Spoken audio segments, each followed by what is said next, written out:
शहर के पास ही एक चोर बाजार था। कार्तिक उस चोर बाजार में चोरी का सामान बेचा करता था। एक दिन की बात है, कार्तिक रात के समय चोर बाजार से सामान बेचकर अपने घर लौट रहा था।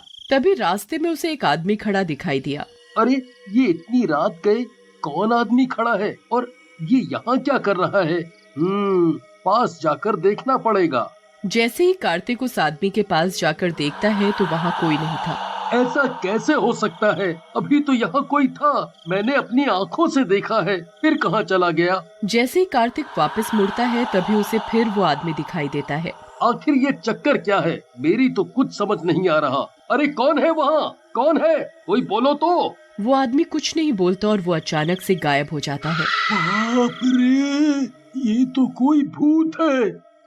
मर गया रे, अब क्या होगा? भागो।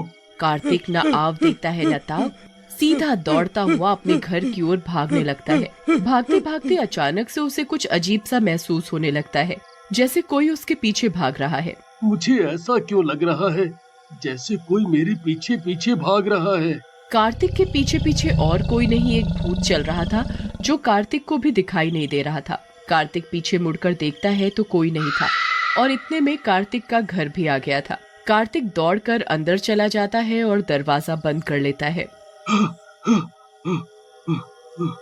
जान बची तो लाखों पाए, दौड़कर बुद्धू घर को आए। कार्तिक खाना खाकर सोने लगता है, पर उसे तो डर के मारे नींद नहीं आ रही थी। थोड़ी देर सोचते सोचते कार्तिक को नींद आ जाती है। जैसे ही कार्तिक सोता है तभी भूत अपने असली रूप में आ जाता है।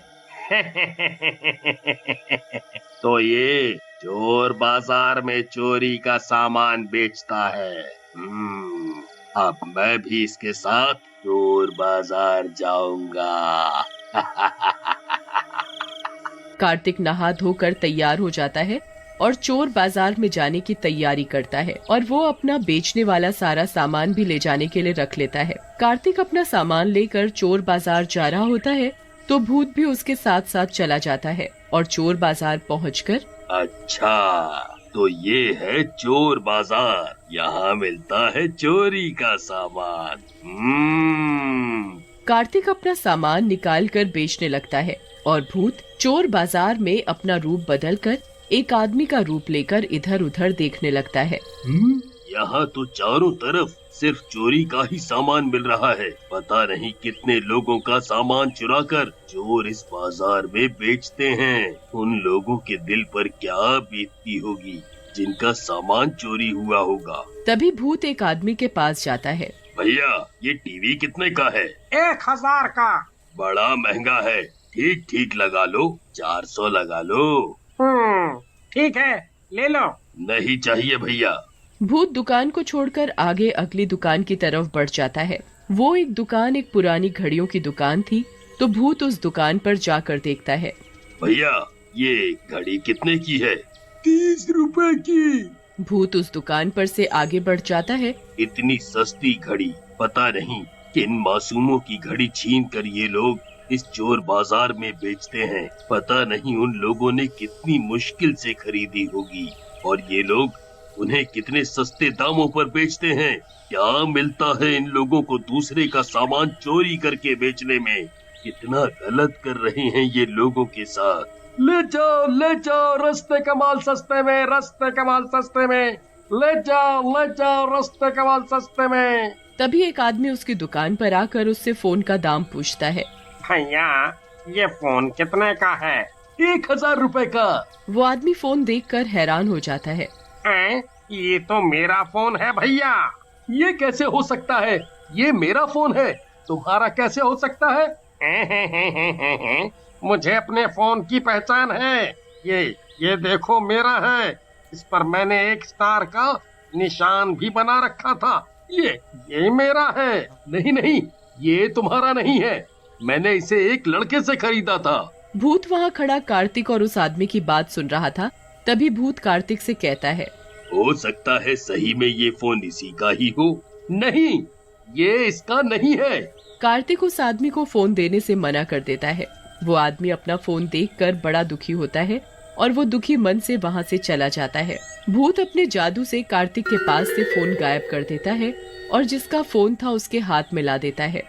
मेरा फोन, मेरा फोन। अब ज्यादा खुश मत हो और चुपचाप निकल जाओ यहाँ से, वरना कोई आकर फिर तुम्हारा फोन चोरी करके ले जाएगा।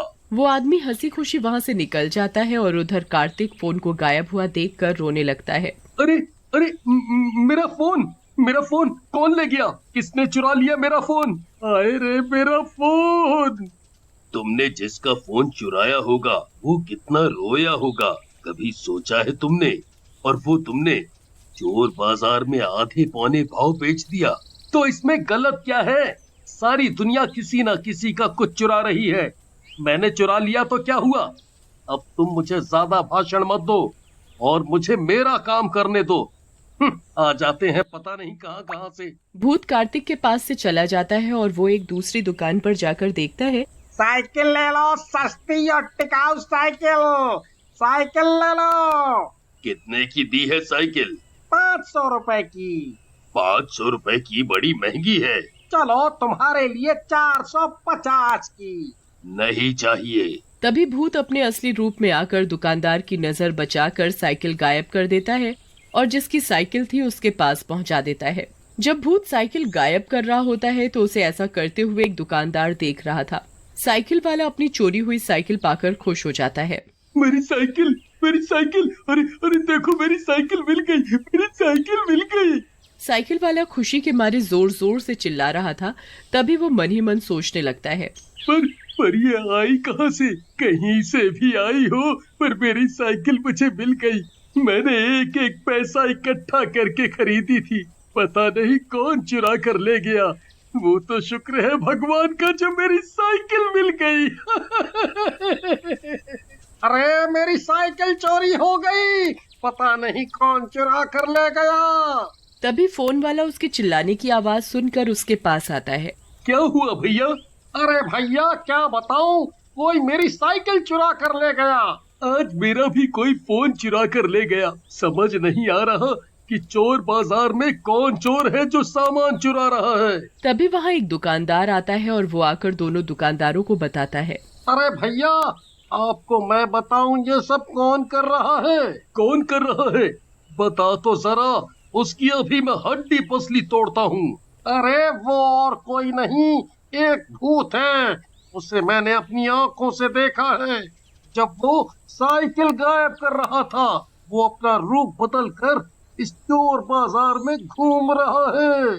अब क्या होगा? वो ऐसा क्यों कर रहा है? ये तो हमारा धंधा ही ठप करवा देगा। अब क्या होगा रे? तभी वो दुकानदार फोन वाले और साइकिल वाले से कहता है, मैं एक तांत्रिक बाबा को जानता हूँ, मैं उसे अभी लेकर आता हूँ। वो जरूर हमारी कोई न कोई मदद करेंगे। तभी भूत उन लोगों के सामने असली रूप में आकर कहता है, मुझसे बचना चाहते हो? कोई नहीं बचेगा, सबको मार डालूंगा मैं।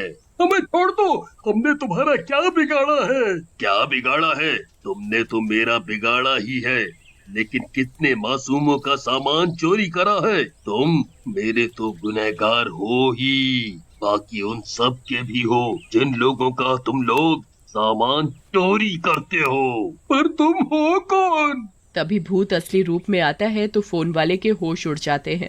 क्यों, कुछ याद आया? मुझे माफ कर दो, मुझसे गलती हो गई। मैंने बड़ी मेहनत से फोन खरीदा था और तुमने वो चोरी कर लिया। जब मैंने तुमसे अपना फोन मांगा तो तुमने देने से मना कर दिया। मुझसे ये बात बर्दाश्त नहीं हुई और कुछ दिनों बाद मेरी मौत हो गई और मैं एक भूत बन गया। तभी भूत फोन वाले की गर्दन पकड़ लेता है। जाता कहाँ है? तभी भूत दुकान वाले और साइकिल वाले की गर्दन दूसरे हाथ से पकड़ लेता है। हाय मर गया रे, मेरी कमर, छोड़ दो, हमें जाने दो, हमें मत मारो, हमें मत मारो। अब पता लगा तुम लोगों को कैसे डरा धमका कर उनका सामान चोरी करते हो। भूत जी, हमें माफ कर दो, हमें माफ कर दो। तुम लोगों को उन सब का सामान वापस करना होगा। ठीक है, भूत अपनी शक्ति से जिनका सामान था उनके पास पहुंचा देता है। हाय, मैं हूँ शाइनी। अगर आप मुझे ऐसे ही देखना चाहते हैं तो इस वीडियो को जरूर शेयर करें और हाँ, इस चैनल को भी सब्सक्राइब करना ना भूलें।